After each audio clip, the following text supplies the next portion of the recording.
단 한 개의 싱글만 엄청난 흥행을 거두고 사라진 아티스트 원히트 원더. 축구계에도 한두 시즌 반짝하고 사라지는 선수들이 있습니다. 오늘은 짧지만 임팩트 있었던 축구계의 원히트 원더 선수들을 소개합니다.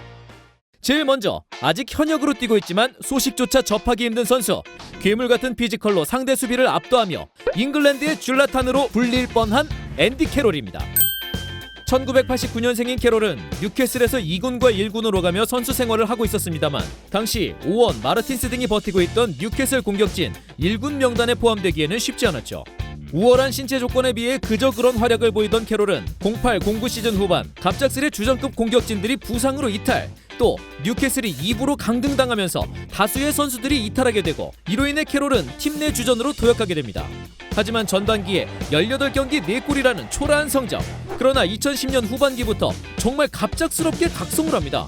24경기 15골이라는 엄청난 성과. 그것도 후반 24경기에서 15골을 몰아치며 팀 최대 득점자가 됐습니다. 당시 팬들은 외계인에게 개조당했다, 제키 밀번의 영혼이 빙의했다 등으로 놀라워했습니다.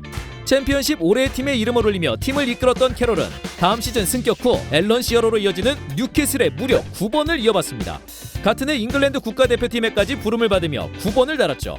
전반기에만 11골을 넣으며 베르바토프, 테베지의 뒤를 이어 득점 3위를 달리며 괴물의 등장을 전세계에 알리던 캐롤은 시즌 중간 뉴캐슬과의 재계약까지 성공하며 팀의 레전드로 남나 싶었지만 겨울 이적 시장에서 토레스의 이탈을 메꾸려는 리버풀로 갑작스레 떠납니다.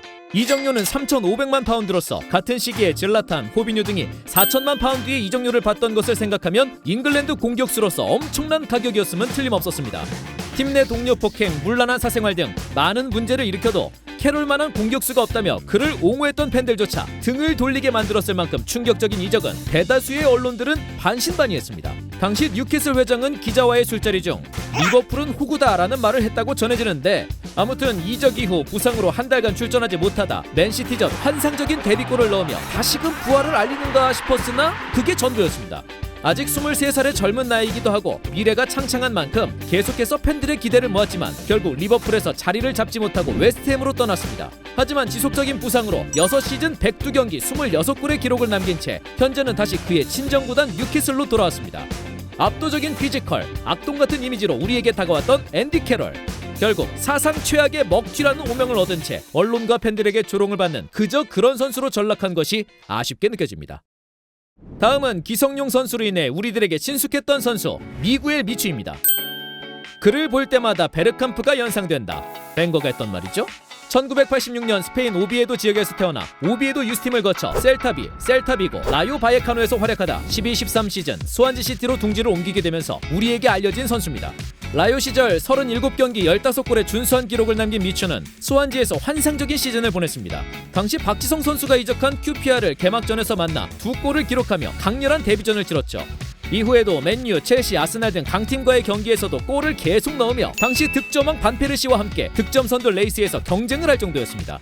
헐값인 200만 파운드의 스완지로 이적했던 미추는 EPL 최고의 영입 후보로도 꼽히며 대활약을 펼쳤고 당시 리그컵에서 리버풀, 첼시, 브랜드포드를 꺾으며 팀 사상 최초로 우승을 차지합니다.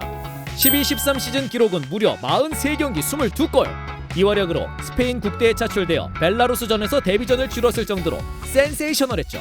당시 원톱의 자리뿐 아니라 공격형 미드필더로도 활약을 펼쳤던 미추는 벵거 감독에게 이런 평을 받습니다. 미추를 볼 때마다 베르캄프가 연상된다.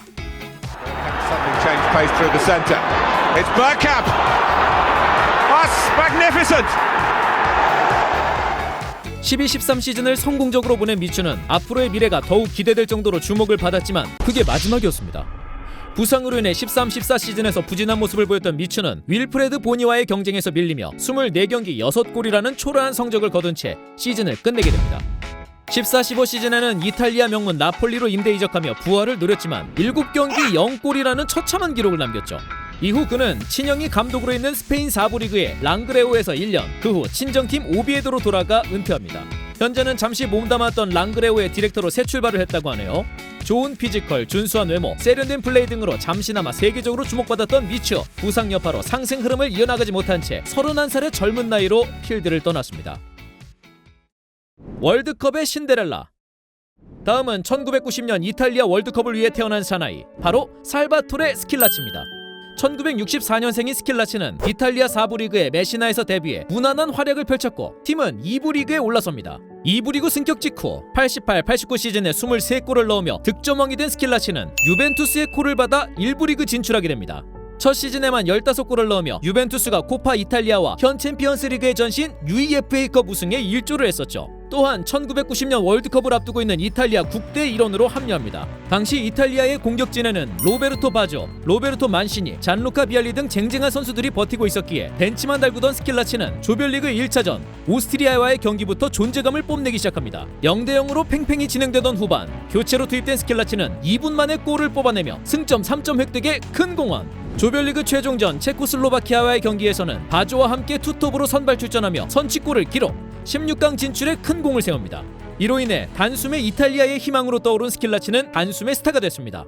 16강 우루과이와의 경기, 스킬라치는 또다시 선취골을 뽑아내며 2대0 승리에 1조, 8강 아일랜드전에서는 결승골을 기록, 이탈리아 4강 진출을 이끈 스킬라치는 그야말로 영웅이었습니다. 4강 아르헨티나전 선발 출전한 스킬라치는 선취골을 기록하며 결승에 다가서지만 이후 동점골을 허용, 승부차기 끝에 결승 진출에는 실패합니다.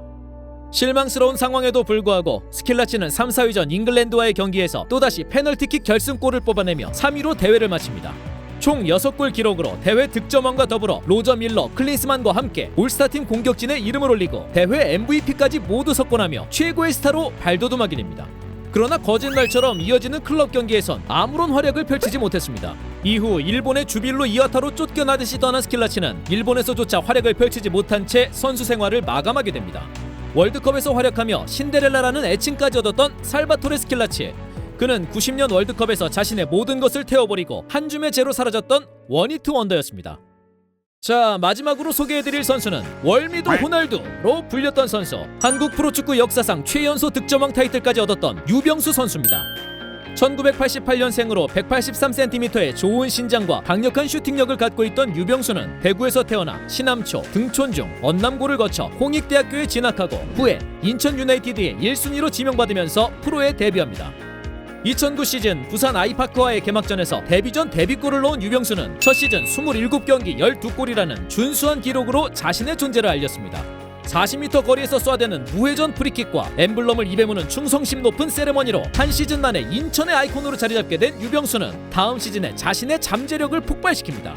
2010 시즌 7라운드까지 무득점에 그쳤지만 8라운드 포항과의 경기에서 포트트릭을 폭발시키며 화려하게 부활합니다. 이후 폭풍같이 득점을 몰아치며 꾸준히 득점포를 가동한 유병수는 리그 28경기 22골이라는 전무후무한 기록을 남기며 득점왕 수상의 영예를 얻습니다. 유병수 선수의 경기당 평균 0.79골의 기록은 역사상 대안 이후로 두 번째로 높은 기록인데 다른 선수들의 기록에 비해 더욱 빛나는 기록입니다. 당시 유병수 선수의 나이는 만으로 22살, 역사상 최연소 득점왕이었죠. 대안이 최고 기록을 달성할 때는 특급 용병으로 불렸던 몰리나를 비롯하여 에스쿠데로, 하대성, 윤일록 등 리그에서 수준 높은 공격진들의 도움을 받은 반면 유병수는 매번 강등권에서 얻어기는 팀에서 이렇게 많은 골을 기록했기에 더욱 가치가 높아졌습니다. 한화에는 류현진이 있다면 인천에는 유병수가 있다. 이렇게 완벽한 시즌을 보내던 유병수는 재계약에 성공하며 인천 레전드로서 꽃길만 걷나 싶었으나 갑작스레 여름에 알힐랄 FC로 이적을 감행합니다. 바이아웃을 충족했다는 간단한 언급과 함께 리그 최고의 공격수가 뜬금없이 중동행 비행기에 올라탄 것이었죠. 그 후에는 국가대표에도 부름을 받지 못하고 중동 러시아에서 좋지 못한 경기력으로 일관하다가 군 문제 해결을 위해 K3 김포시민축구단에 입단했었고 현재 화성FC에서 선수 경력을 이어나가고 있습니다. K리그 최연소 득점왕과 더불어 강등권팀에서 소년가장 역할을 하며 한국 스트라이커계에 큰 획을 남길 것만 같았던 유병수 선수. 현재는 팬들에게 잊혀진 채 외로이 선수 생활을 이어나가고 있지만 다시 한번 K리그에서 활약하는 모습을 보고 싶네요. 재미있게 보셨나요? 소개해드렸던 선수들처럼 우리들에게 빛처럼 다가왔다 재처럼 사라지는 선수들이 현대축구 역사에 꽤나 많았습니다. 부상, 이적 등 각자만의 이유로 팬들의 기억 속에서 사라져버린 선수들을 다시금 회상해보는 것도 단기간 시대를 주름잡았던 그들에게 최소한의 예의가 아닌가 싶습니다. 시청해주셔서 감사합니다.